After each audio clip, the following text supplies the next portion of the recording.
setelah Muhammad nanti akan ada nabi lagi, namanya Isa. Berarti yang terakhir siapa? Isa. Nah, gitu dong. Berikut adalah 8 jawaban kami. Yang pertama, Nabi Isa alaihissalam dalam keyakinan dan ajaran Islam itu tidaklah mati, tetapi beliau diangkat oleh Allah Subhanahu wa taala.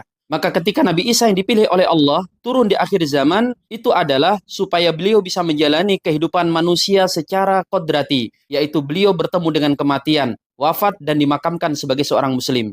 Yang kedua, diturunkannya kembali Isa ibn Maryam adalah untuk membantah dan mematahkan ajaran dan argumen yang disampaikan oleh orang-orang Nasrani dan Yahudi. Di antaranya adalah mereka menyatakan mereka telah membunuh Isa ibn Maryam. Yang ketiga, turunnya Nabi Isa adalah untuk membunuh Dajjal yang memimpin bangsa Yahudi. Mengapa Nabi Isa? Al-jaza min jinsil amal. Balasan itu sesuai dengan perbuatannya. Maka ketika orang-orang Yahudi berbuat aniaya di akhir zaman, yang mereka adalah pelaku pembunuh para nabi, maka yang diturunkan adalah salah satu nabi yang pernah akan dibunuh oleh orang-orang Yahudi. Yang keempat, turunnya Nabi Isa alaihissalam untuk membuktikan kebenaran ajaran Islam, meluruskan dan mematahkan berbagai macam penyimpangan dari agama-agama samawi yang mereka telah menyematkan tuduhan-tuduhan palsu terhadap para nabi dan utusan Allah Subhanahu wa taala. Maka ketika turun Nabi Isa alaihissalam, beliau akan menyampaikan kepada umat Nasrani dan Yahudi bahwa beliau bukanlah Tuhan. Beliau adalah nabi dari nabi-nabi Allah Subhanahu wa taala. Bahkan disebutkan dalam hadis, nanti Nabi Isa alaihissalam selain beliau membunuh Dajjal, beliau akan mematahkan kayu-kayu salib dan akan membinasakan makanan-makanan haram yang dikonsumsi oleh orang-orang Nasrani.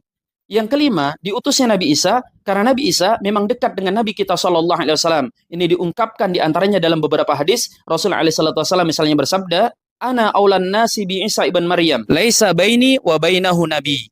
Aku adalah orang yang paling dekat dengan Isa ibn Maryam. Antara diriku dengan dia tidak ada nabi yang memisahkan.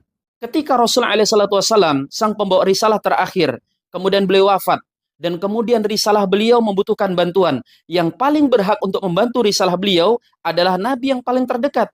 Logika sederhananya, ketika seseorang kerepotan, kemudian tetangga dekatnya yang membantu, tidak perlu bertanya, kenapa tetangga dekat yang membantu? Itu sudah sewajarnya, karena siapapun pasti akan menerima logika, yang lebih dekatlah yang lebih cepat untuk membantu. Kecuali kalau yang diturunkan itu Nabi Nuh, atau Nabi Adam. Tetapi ketika Isa, ini sesuatu yang wajar adanya. Yang keenam, Nabi Isa alaihissalam turun di akhir zaman tidak membawa syariat baru. Beliau datang untuk melaksanakan tugasnya. Bahkan nanti Nabi Isa alaihissalam, meskipun posisi beliau sebagai seorang nabi, beliau bahkan sholat mengikuti imam dari kalangan umat Rasul sallallahu alaihi wasallam. Dalam riwayat ini adalah Imam Mahdi, padahal Imam Mahdi bukanlah seorang nabi. Dalam sebuah hadis beliau bersabda, "Kaifa antum idza nazala fikum Isa bin Maryam wa imamukum minkum?" Bagaimanakah luar biasanya nanti saat ketika turun kepada kalian Isa ibn Maryam yang akan mengimami itu adalah orang dari kalian. Yang ketujuh, Nabi Isa adalah salah satu nabi yang pernah meminta kepada Allah Subhanahu wa taala untuk dijadikan sebagai umat akhir zaman, dan diturunkannya Nabi Isa alaihissalam adalah untuk mengabulkan permintaannya agar Nabi Isa dimuliakan. Selain posisi beliau sebagai seorang nabi, beliau menjadi salah satu dari umat Muhammad sallallahu alaihi wasallam atau yang mengikuti risalah yang beliau bawa. Yang kedelapan, sebenarnya cukup bermain logika sederhana, kita tidak akan kesulitan dalam memahaminya. Contohnya begini, ada Pak Asep, beliau kepala sekolah. Kemudian karena satu sebab dimutasi ke daerah lain. Maka naiklah kemudian kepala sekolah baru namanya Pak Mukidi. Ketika Pak Mukidi menjadi kepala sekolah di sekolah tersebut, Pak Asep yang dimutasi itu ternyata ditarik kembali ke sekolah tersebut. Bukan sebagai kepala sekolah, tetapi sebagai guru atau pihak yang membantu kinerja kepala sekolah yang bernama Pak Mukidi. Nah, ketika timbul pertanyaan, siapakah kepala sekolah terakhir yang ada di sekolah tersebut?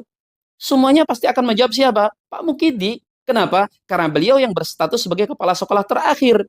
Tapi kan Pak Asepnya kembali. Iya, Pak Asep kembali bukan sebagai kepala sekolah, tetapi hanya sebagai guru.